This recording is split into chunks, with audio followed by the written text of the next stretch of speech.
In today's episode, I'm going to teach you how to learn a new language in only 6 months. Dans cette vidéo, aujourd'hui, je vais vous montrer comment apprendre une nouvelle langue en seulement 6 mois. Et pour faire ça, je vais en fait utiliser un article en ligne qui est intitulé How to learn a language in 6 months according to the experts. Donc, comment apprendre une nouvelle langue en 6 mois selon les experts. Je vais lire cet article avec vous et en même temps, je vais faire des critiques pour vous montrer un peu ce que je pense des conseils des soi-disant experts, alors experts ou pas, qui sont dans cet article. Alors Fluent You, c'est un article, enfin c'est un logiciel en fait d'apprentissage de langue. Ils ont une bibliothèque de vidéos pour apprendre les langues. Enfin bon voilà, vous pouvez aller voir si vous voulez. Mais là, on va se baser sur cet article qui est tout récent. Alors les 3 experts en fait qu'ils ont interviewés pour cet article, c'est numéro 1 Chris Lonsdale, qui est quelqu'un qui a parlé à TED en fait, ou à TEDx. Il y a aussi Benny Lewis, qui est le fondateur de Fluent in 3 Months. Donc, je pense que la plupart d'entre vous vous étiez peut-être pas sur YouTube, vous l'avez peut-être pas vu à l'époque, mais il y a 5, même 10 ans, il était super populaire sur YouTube. Je me souviens que je commençais à regarder ses vidéos, il avait déjà plus d'1 million d'abonnés, ce qui était rare à l'époque. Pas trop maintenant, mais voilà, il était super populaire en tant que polyglotte sur YouTube. On va voir ses conseils un petit peu, c'est assez simple.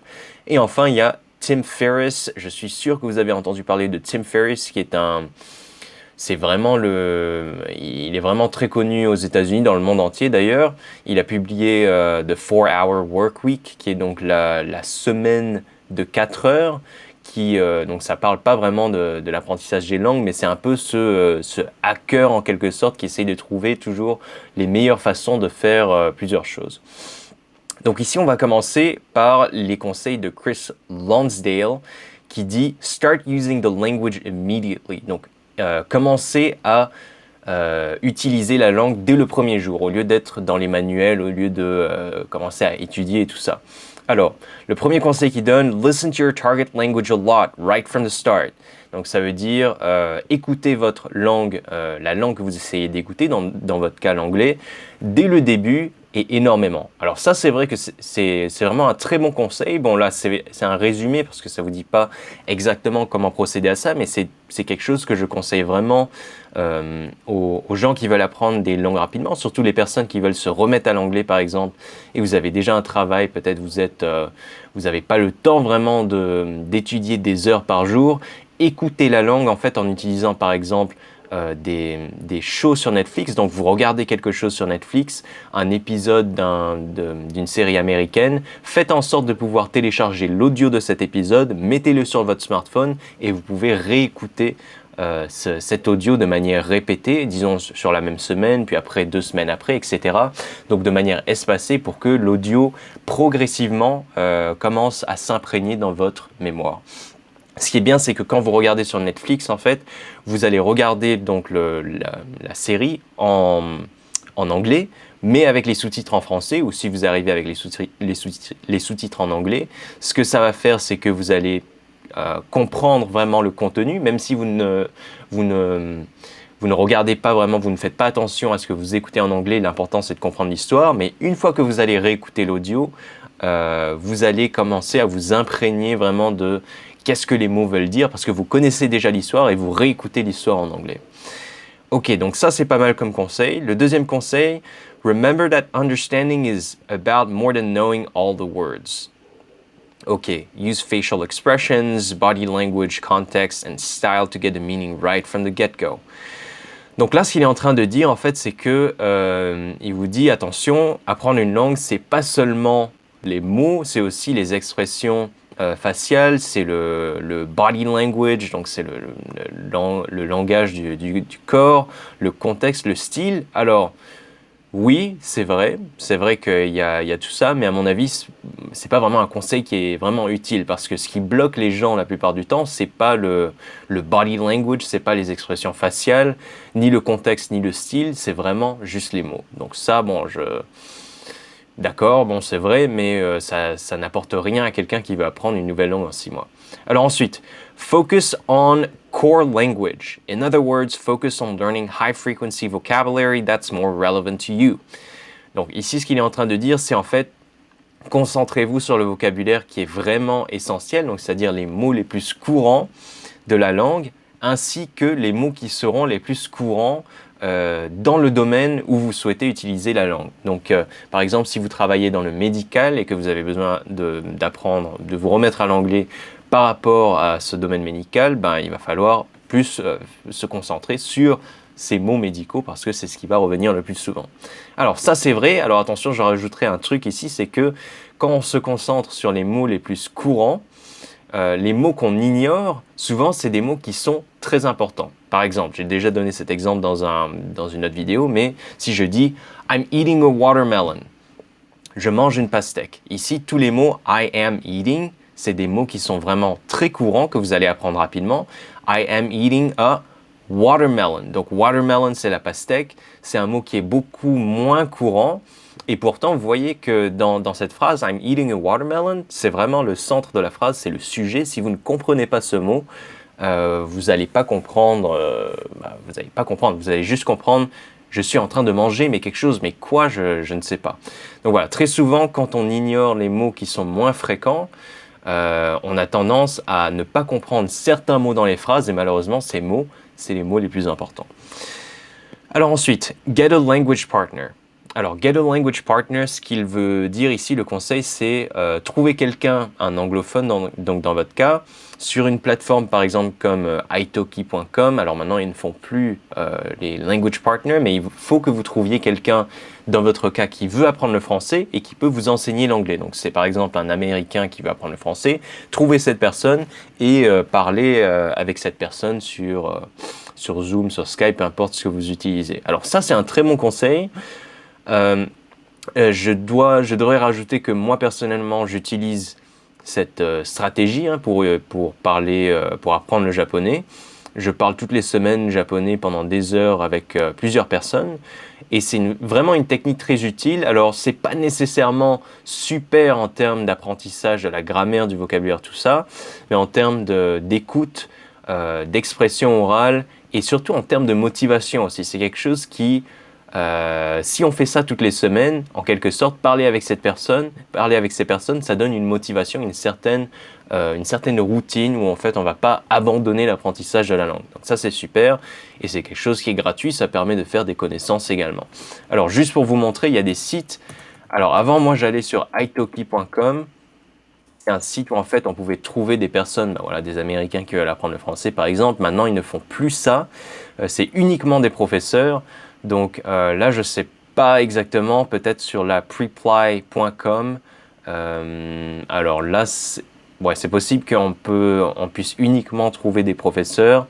Bon voilà, maintenant tout le monde se concentre sur vraiment juste les professeurs parce que c'est ça qui fait gagner de l'argent. Bon voilà, mais vous pouvez trouver des sites comme ça où il y a des personnes aux États-Unis ou au Royaume-Uni qui veulent apprendre le français. Alors maintenant, on va passer à la prochaine personne le prochain expert qui donne des conseils sur comment apprendre une nouvelle langue en 6 mois. Et là, c'est Benny Lewis. Alors, Benny Lewis, c'était vraiment une superstar. J'ai vu récemment je ne sais pas si c'est récent, mais en tout cas, il a supprimé sa chaîne YouTube. Mais si vous tapez Fluent in 3 Months, normalement, il y a un site internet. Fluent in 3 Months et Benny Lewis, normalement, c'est cette personne qui est ici. Et en fait, en gros, ses conseils, en fait, enfin, toute son histoire, on va dire, tout son marketing, un peu, c'était centré sur lui, il était sur YouTube, il connaissait pas une langue et il disait, ok, je vais apprendre, par exemple, moi j'ai vu sa vidéo, il apprenait le japonais en 3 mois. Alors évidemment, il n'était pas super à la fin des 3 mois, mais ce qu'il voulait démontrer, c'est que n'importe qui peut, avec des méthodes assez basiques, sans même prendre de cours, apprendre une langue à un point où on peut avoir des conversations normales. Donc voilà, alors on va voir ces conseils. Forget the idea that language is a talent you either have or you don't. Ok, donc ça reflète un peu ce que j'ai dit. Le premier conseil, en fait, il dit, c'est que vous devez oublier un peu ce mythe qu'en fait, apprendre une langue, c'est un talent que vous avez ou que vous n'avez pas. Alors, il y a une part de vérité dans ça. J'aimerais juste faire une préface un peu ici en disant que c'est vrai qu'il y a des personnes qui sont plus aptes, qui ont des capacités mentales, qui sont plus sont mieux amenés à apprendre les langues, qui apprennent les langues plus rapidement. Néanmoins, c'est mon expérience, c'est l'expérience également de Benny Lewis ici, que même s'il y a un talent, si vous utilisez les bonnes stratégies d'apprentissage, ce qui n'est pas le cas de la majorité des gens, vous avez un avantage qui est beaucoup plus large que les personnes qui ont un talent inné, on va dire. Donc voilà, c'est pas quelque chose qu'il faut vraiment il faut pas vraiment y penser, il faut pas se dire ok, j'ai vraiment pas de talent, donc je peux pas apprendre une langue. Même les personnes très peu talentueuses, qui ont très peu d'aptitude à apprendre les langues, on va dire de manière innée, ces personnes peuvent apprendre les langues rapidement en utilisant les bonnes techniques. C'est tout. Ok, le prochain conseil, c'est Remember, it's almost impossible to know nothing of a language. Ok, et là en fait, ce que Benny Lewis veut dire, c'est qu'en fait, quand vous commencez à apprendre une langue, par exemple l'anglais, il y a en fait vous connaissez déjà beaucoup plus de mots que vous le pensez. Il y a beaucoup de mots en anglais, c'est la même racine, hein. Par exemple, il donne un exemple ici, bon, c'est pour l'italien, nation. Alors, une nation, c'est nation. Coca-Cola, on connaît tous ça, en anglais, c'est Coca-Cola. Donc, vous connaissez déjà probablement des centaines de mots qui sont déjà utilisés en anglais. Ce qui veut dire que quand, par exemple, moi, dans les vidéos, ou n'importe qui vous dit que, ok, il faut connaître tant de milliers de mots pour vraiment parler anglais bien, pour apprendre cette langue bien, eh bien, il ne faut pas se dire que voilà, c'est vraiment ces milliers de mots. Vous en connaissez déjà plusieurs centaines, voire peut-être plusieurs milliers, des mots qui sont en commun avec le français. Aussi, il faut garder en tête que quand même, l'anglais par rapport au français, c'est une des langues les plus proches. Donc, en tant que francophone, vous avez un gros avantage comparé, par exemple, il y a beaucoup des personnes asiatiques, par exemple, les langues asiatiques et l'anglais, c'est pas du tout proche. Ils ont vraiment énormément de mal à apprendre l'anglais, et c'est normal. Ok, le prochain conseil, take advantage of the internet to start communicating right away. Alors ici, il y a deux conseils ici. En fait, Benny Lewis dit qu'en fait, il faut que vous utilisiez l'internet. Donc, utiliser Zoom par exemple. À son époque, je sais qu'il utilisait Skype pour trouver des language partners, donc des partenaires d'apprentissage de langue, pour pratiquer la langue anglaise. Et aussi la deuxième partie de ce conseil, c'est de faire ça immédiatement. Donc faire ça dès le premier jour. Par exemple, si vous décidez d'apprendre ou de vous remettre à l'anglais aujourd'hui, c'est aujourd'hui que vous devez aller chercher un language partner, un Américain qui veut apprendre le français par exemple. Donc, encore une fois pour ça, ici, ils mettent un lien vers italki. Malheureusement, on ne peut plus trouver de personnes avec qui on peut faire des échanges linguistiques sur italki, c'est que des professeurs. Mais néanmoins, ça reste quand même une bonne solution parce que sur italki, il y a beaucoup d'anglophones en fait qui offrent des cours d'anglais et en fait c'est vraiment pas cher comparé à ce que vous paierez à payer un prof particulier. Par exemple, si vous habitez en France, un prof particulier pour 1 heure, je ne sais pas combien ça coûte, mais c'est certainement plus cher que sur italki. Sur italki également, vous pouvez trouver tout type de profs. Donc si vous voulez apprendre l'anglais british par exemple, là il y a marqué le pays de la personne. Moi je vais mettre, on va dire, je veux quelqu'un qui vient des États-Unis. Au fait, ce site est en anglais pour mon ordinateur, parce mon ordinateur est en anglais, mais pour vous, ça sera affiché en français, hein. Donc là, je choisis quelqu'un des États-Unis, et on peut voir ici combien ça va me coûter. Donc là, ça va me coûter hourly rate from $10. Donc c'est minimum $10 de l'heure. Voilà, c'est pas cher, hein. Et en plus, il a fait beaucoup de leçons déjà. Je peux cliquer ici. Et ça va me mener à sa page et on voit ici les créneaux où on peut réserver avec ce professeur des États-Unis. Voilà, il y a une vidéo ici où on peut voir une introduction de cette personne. Voilà, je ne vais pas parler plus de ça, mais voilà le conseil de Benny Lewis. Alors ensuite, use mnemonics to remember words and expressions. Alors ici, en fait, ce qu'il dit, c'est que pour se souvenir des mots et des expressions en anglais ou dans n'importe quelle langue, il faut utiliser des moyens mémotechniques. Ça, c'est un excellent conseil. C'est un conseil aussi que j'ai eu du professeur Paul Nation, qui est un professeur enfin, un chercheur dans le domaine de la linguistique et des méthodologies d'enseignement, notamment des langues, qui dit qu'en fait, dans l'apprentissage des langues, il y a deux choses seulement qui sont importantes. C'est numéro un, la quantité de répétition. Donc si vous voulez apprendre par exemple un mot ou une expression, il faut répéter ça plusieurs fois dans le temps de manière espacée. Et le deuxième conseil, c'est en fait d'avoir une grande qualité de mémorisation. En gros, c'est ça, hein, je ne vais pas aller dans les détails, mais utiliser des mémoniques pour apprendre, des moyens mémotechniques pour apprendre des mots et des phrases, c'est un excellent moyen d'avoir une excellente qualité de mémorisation. Si on utilise un moyen mémotechnique pour apprendre un mot, on va le retenir beaucoup plus longtemps. Et si on applique ce même système de moyens mémotechniques pour des milliers de mots et expressions, le gain de temps est énorme. Ok, alors ensuite, le prochain conseil, create smart goals, specific, measurable, ambitious, realistic, time-bound. Alors ça fait référence à, il me semble, un framework, un conseil qui est pas mal donné dans le monde anglophone, c'est les SMART goals. Alors SMART, c'est spécifique, excusez-moi, spécifique, mesurable, ambitieux, réaliste et limité dans le temps. Donc voilà, il me semble que c'est quelque chose que j'ai déjà lu, qui c'est par rapport à tout ce qui est quand on se met des objectifs, il faut que ces objectifs soient spécifiques, on puisse les mesurer, il faut qu'ils soient ambitieux, réalistes et limités dans le temps. Donc voilà, c'est quelque chose que vous pouvez appliquer par rapport à votre apprentissage de l'anglais. Spécifique, ça c'est un peu plus dur à mettre en place. Je dirais par exemple, si vous vous remettez à l'anglais, mettez-vous l'objectif de passer un certain examen, par exemple le TOEIC ou le IELTS ou le TOEFL. Ça, c'est vraiment un objectif qui est spécifique. C'est quelque chose qu'on peut mesurer. Vous voulez avoir un certain score ou vous voulez juste passer. C'est assez ambitieux si vous venez juste de vous remettre à l'anglais. C'est quand même réaliste. Il faut voir ça selon votre niveau. Et c'est limité dans le temps. Donc, vous fixez une deadline. OK.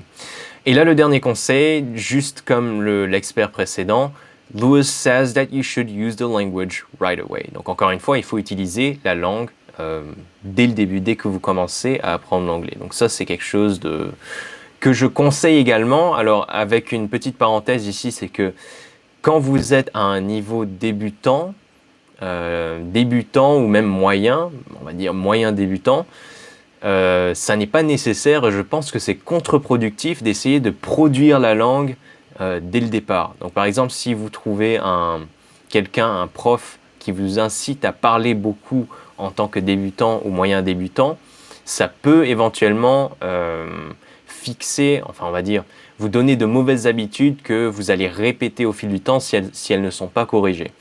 Moi personnellement, je pense que avoir ce que le docteur Stephen Krashen, encore une fois un professeur éméritus qui a fait de la recherche par rapport à ça, il dit que pendant la première ou la deuxième année d'apprentissage de la langue, c'est mieux que ça soit une période silencieuse où en fait on fait que d'écouter, on fait que de lire, mais on ne produit pas nécessairement.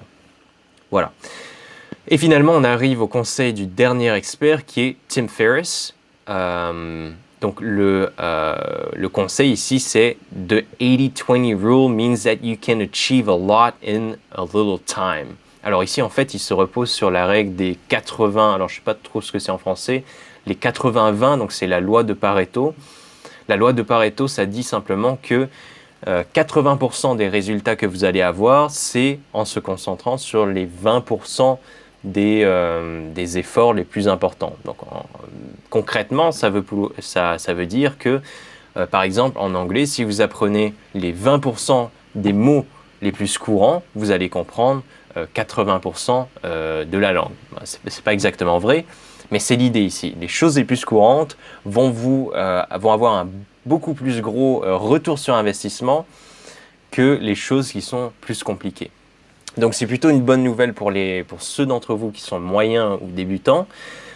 Même si vous mettez assez peu d'efforts dans l'apprentissage de l'anglais dès maintenant, vous allez avoir des résultats qui sont quand même très très rapides parce que ce que vous étudiez, c'est des choses qui se répètent extrêmement souvent dans la langue anglaise.